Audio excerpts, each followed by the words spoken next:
Le sujet que j'ai choisi d'aborder, c'est le désir et la peur de ne pas être aimé. Et j'ai fait le lien entre le désir et la peur. Et pour faire passer ce moment ensemble, ce que je vous invite à faire, c'est de mettre de côté, symboliquement, de mettre de côté la pensée, le mental, et de vous centrer sur vos émotions, le cœur. En essayant tout de suite de sentir, observer ce qui se passe chez vous. Qu'est-ce que je ressens là, juste maintenant,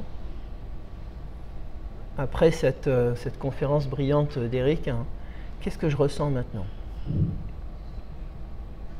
Voilà, et comme ça, on va pouvoir vivre une expérience de valeur du point de vue de l'intelligence émotionnelle. Et une fois que vous avez fait ça, je vous invite à identifier l'enjeu pour vous du désir. Quel est mon enjeu à moi, individuellement, du désir? C'est quoi pour moi le désir et qu'est-ce que j'ai envie de vivre à travers ce désir? Qu'est-ce que je cherche? Qu'est-ce qui est difficile pour moi dans le fait de vivre mon désir pleinement? Peut-être une frustration, peut-être quelque chose qui est difficile pour vous, de voir pourquoi vous êtes là en relation avec le désir.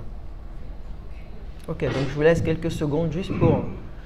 Voilà, c'est quoi mon enjeu aujourd'hui?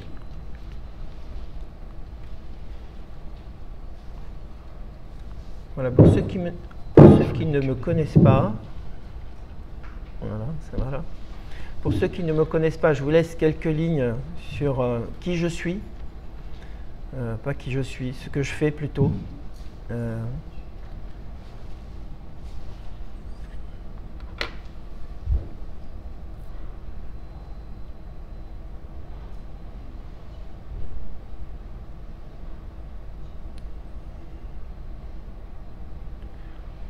Et dans toutes ces informations, il y a 2 ouvrages que j'ai écrits qui s'appellent « Développer vos compétences émotionnelles » chez Erol et « Comment cultiver son intelligence émotionnelle » chez Larousse.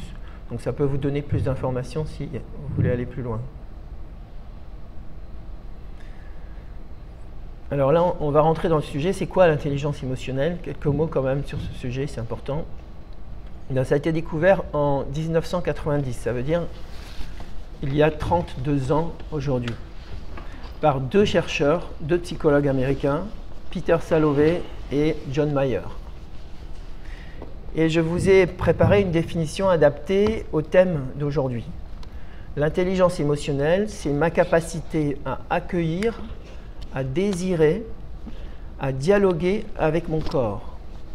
Parce que le désir se situe, comme toute émotion, dans mon corps. Et là, on va faire le lien justement entre le mental, l'émotionnel et le corps. Et cela avec mon corps, mais aussi avec celui de mon partenaire, quand je suis en relation avec lui, c'est-à-dire ma capacité à ressentir le désir de mon partenaire. Et tout ça, bien sûr, sans jugement. Alors, une petite chose que j'ai oublié de vous dire aussi quand même, c'est le désir libère la peur et permet d'être soi-même. On va l'aborder un peu plus longuement après, mais il libère la peur parce que c'est un moteur, hein, comme on l'a dit tout à l'heure, le désir est un moteur, c'est un axe de vie qui est central, et là je rejoins complètement la pensée de Spinoza. Et puis en libérant ces peurs, ça nous permet de nous retrouver nous-mêmes, qui nous sommes vraiment. Parce que nos peurs sont un peu comme des nuages, nous cachent qui nous sommes.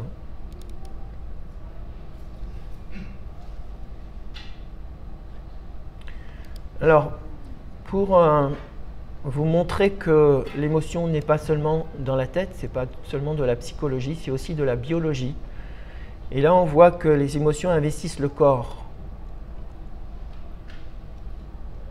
Et c'est à partir du corps qu'on exprime nos émotions.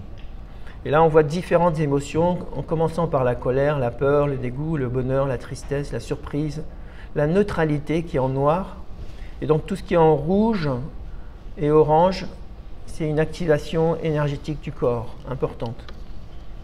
Et on voit par exemple que dans la dépression, il y a très peu d'énergie qui circule dans le corps.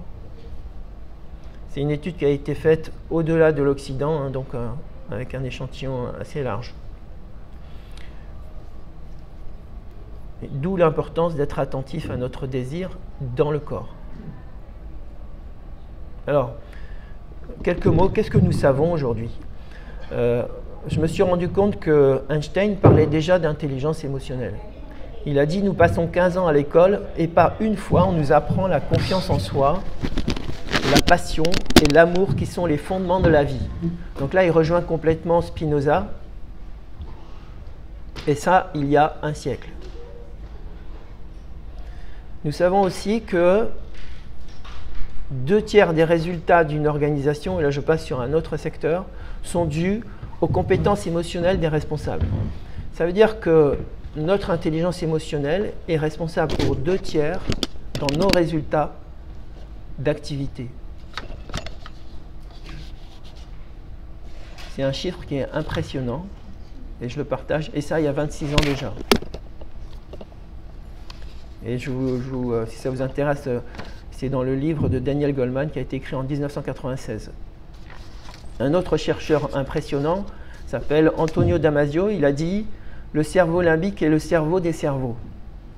Pourquoi il a dit ça? Parce que toutes nos décisions, toutes nos actions sont conditionnées par notre cerveau émotionnel. Contrairement à ce qu'on a cru avant ces recherches, ce n'est pas la raison qui dirige nos décisions, c'est nos émotions. Et les marketeurs comprennent bien tout ça, hein, ceux qui font de la publicité. Voilà, on va rentrer dans le sujet maintenant. Pourquoi? Pourquoi? Parce qu'il y a deux énergies qui nous dirigent dans la vie.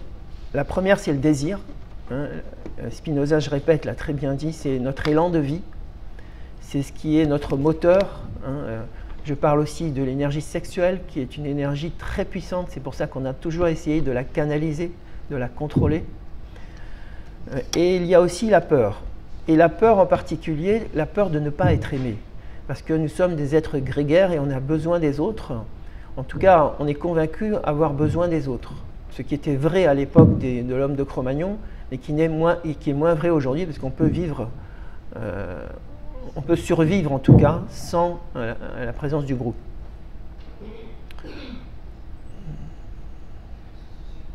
Alors je prends un exemple de Marc, un client à moi qui a fait un travail en intelligence émotionnelle et un jour il me dit oui, je me suis promené avec ma compagne, ma femme, et il y a une femme qui est passée et j'ai éprouvé du désir pour elle. Et je lui ai dit, mais est-ce que tu as partagé ce désir avec ta compagne? Il m'a dit non, j'ai pas osé parce que j'ai peur d'être rejeté, j'ai peur de ne plus être aimé par elle. Et à cause de ça, il a trahi sa propre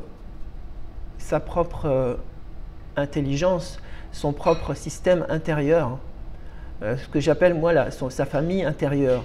Sa famille intérieure, elle est composée de ses pensées, de ses émotions et de son corps. Et donc, en cachant une émotion, je trahis mon intériorité. Alors que si je partage mon désir tel qu'il est, naturellement, alors l'autre profite aussi de ce désir et du coup va être invité à regarder si quelque chose la gêne quand je partage mon désir. Quelque chose de l'ordre de la jalousie, par exemple. Le désir, c'est une expression naturelle et souvent étouffée dans notre société. Elle est naturelle parce que quand on retrouve notre nature, on exprime, un enfant exprime son désir très naturellement, comme il exprime les autres émotions, hein, la peur par exemple, en pleurant, la tristesse. Et donc, cette émotion commence à être étouffée à partir de l'âge de 3 ans. On va dire par exemple à un garçon que c'est un grand garçon et qu'il n'a pas à pleurer, il ne doit pas avoir peur, etc., etc. À une fille, on va lui dire qu'elle n'est pas belle si elle est en colère. Il y a des expressions comme ça qui, mine de rien, nous transforme et nous empêche de rester en contact avec nos émotions, dont le désir. Et enfin, l'émotion, je l'ai dit tout à l'heure, c'est l'émotion la plus puissante pour passer de la survie à la vie. Alors, passer de la survie à la vie, quand on est dans des actions qui sont conditionnées par nos peurs, nous sommes dans la survie. Quand nous sommes dans des actions ou des décisions qui sont conditionnées par notre désir, voire par notre amour, nous sommes dans la vie. Voilà ce que j'appelle la vie et la survie. Alors, c'est quoi le désir? Le désir, pour moi, c'est regarder mon étoile et ne pas la quitter des yeux. Ça veut dire que ce que je désire, il est vraiment important pour moi de garder à l'esprit ce désir, de savoir ne pas quitter mon désir. Je prends un exemple. Un chercheur que j'ai accompagné, qui s'appelle Julien, enfin j'ai changé le prénom évidemment, est quelqu'un qui est passionné. Il est tellement passionné dans ses recherches que quand il commence à faire des recherches, il doit avoir un document, un dossier à remettre à sa hiérarchie sur ce sujet. Mais il a tendance à s'éparpiller, à aller faire des recherches un petit peu partout. Et il a un mal fou à finaliser son travail. Et donc on a travaillé sur ce sujet pour qu'il arrive à aller au bout de sa recherche et donc ne jamais quitter des yeux ce pourquoi il est là et son désir. Et là, pourquoi? Parce que la peur de ne pas être aimé est investie dans son corps. Est investie dans son corps parce que il a besoin de réussir. On parlait de perfection tout à l'heure. Il a besoin d'être parfait. Et ce besoin d'être parfait est généré par cette peur de ne pas être aimé, par cette peur d'être rejeté, par cette peur d'être abandonné, qu'on connaît tous plus ou moins, à une échelle différente. Et donc il va dire oui, alors qu'il peut dire non.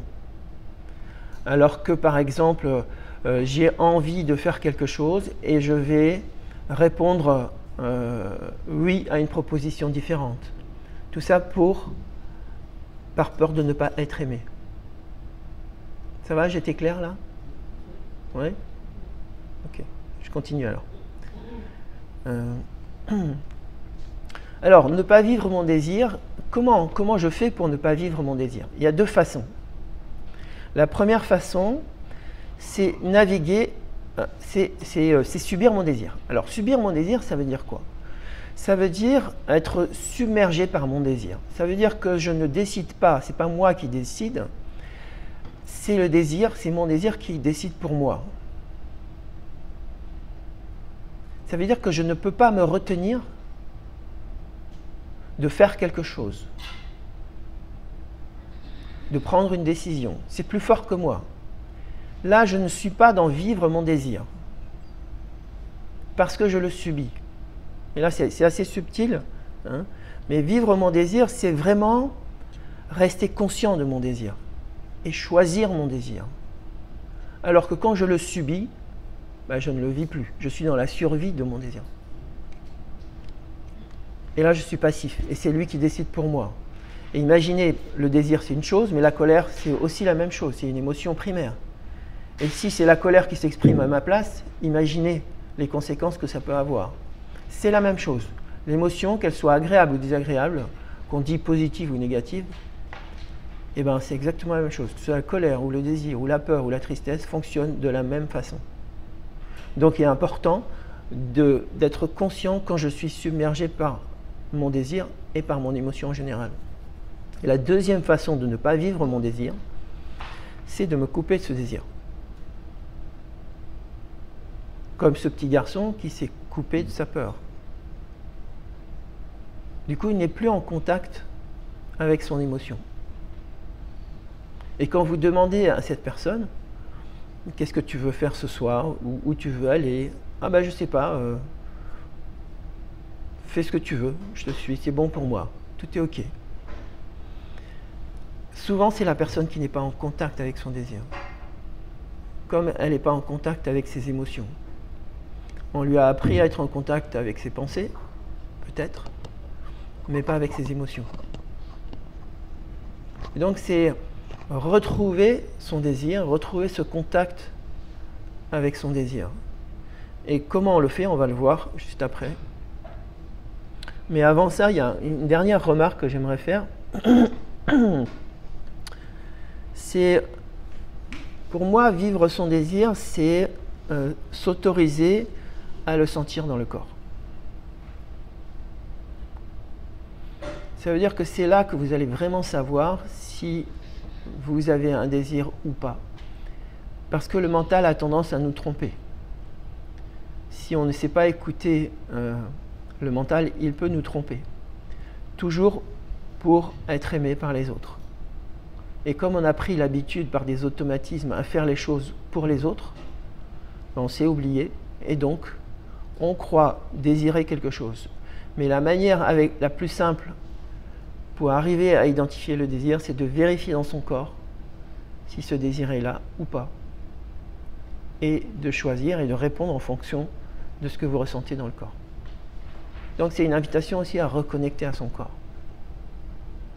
Et quand vous vous exprimez, quand vous écoutez, quand vous prenez une décision, c'est « Ok, je vérifie avec mon corps ». Le corps est un outil extraordinaire pour ça.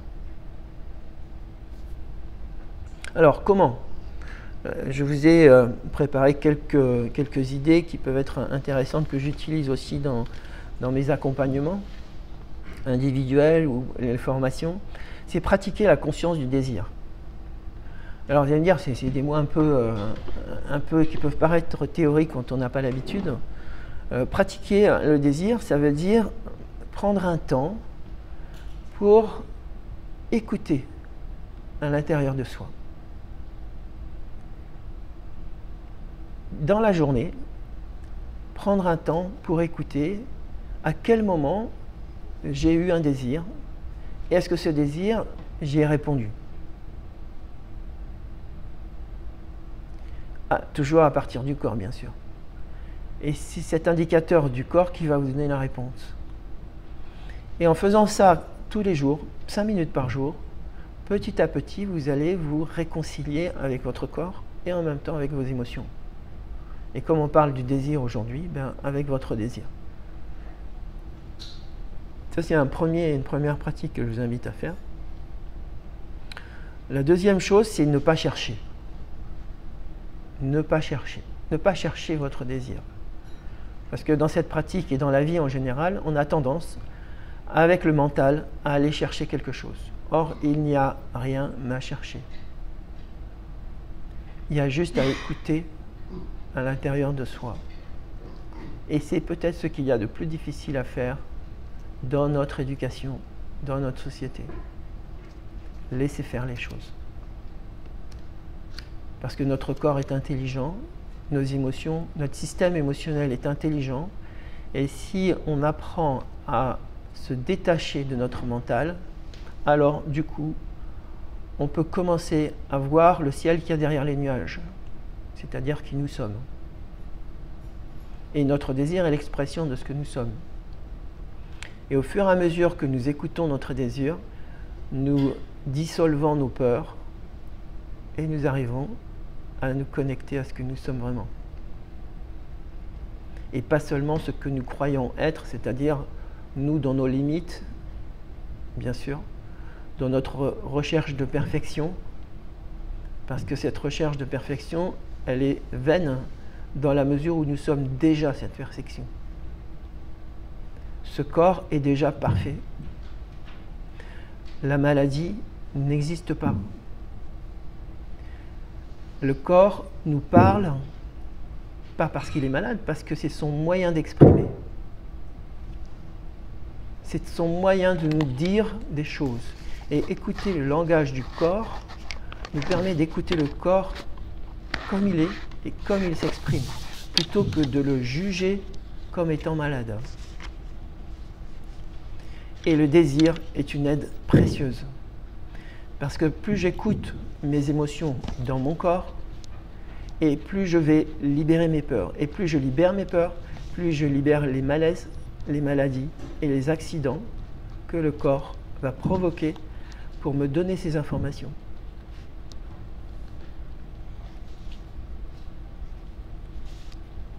Et enfin, accueillir mon masculin et mon féminin, c'est retrouver cet équilibre. On a parlé tout à l'heure de l'androgyne, du mâle et de la femelle. C'est vraiment prendre conscience, pour la plupart, je pense que vous le savez, qu'on a une partie masculine, une partie féminine, chacun, et que pour les hommes, accueillir sa partie féminine, ce n'est pas quelque chose qui est facile.